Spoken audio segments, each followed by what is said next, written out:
Okay, so worked example videos. Our learning intention is to understand the worked examples principle and to create a video showing our knowledge of that.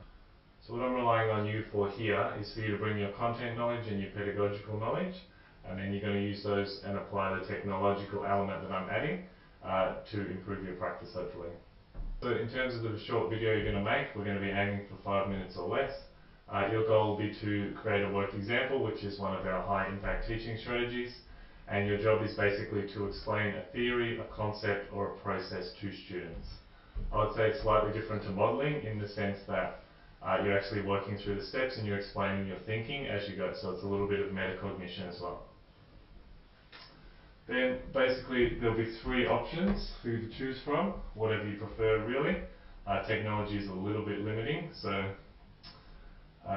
we'll be doing face to camera, which is pretty clearly you talking, no fancy technology. The second option is document camera. So this will be more your hands and a pen and a piece of paper or whatever tools are most appropriate for your pedagogy.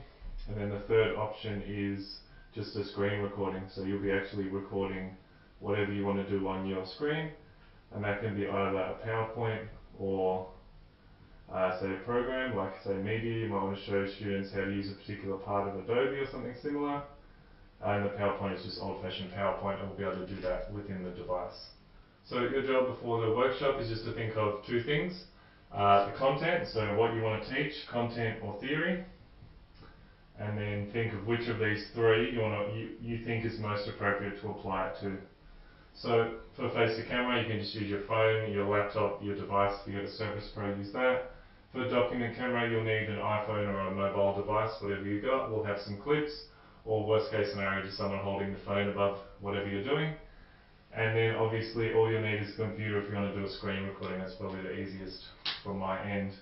For the document camera, we'll have one actual document camera ready to go, and the rest will be sort of a much more lo-fi solution. So if you could just help me out by filling in the Microsoft form, which will be in the description and in the first comment of this video, just to give me a bit of an idea of who's coming and what you're thinking of making, and that'll be able to sort of help me work out what you might need on the workshop day.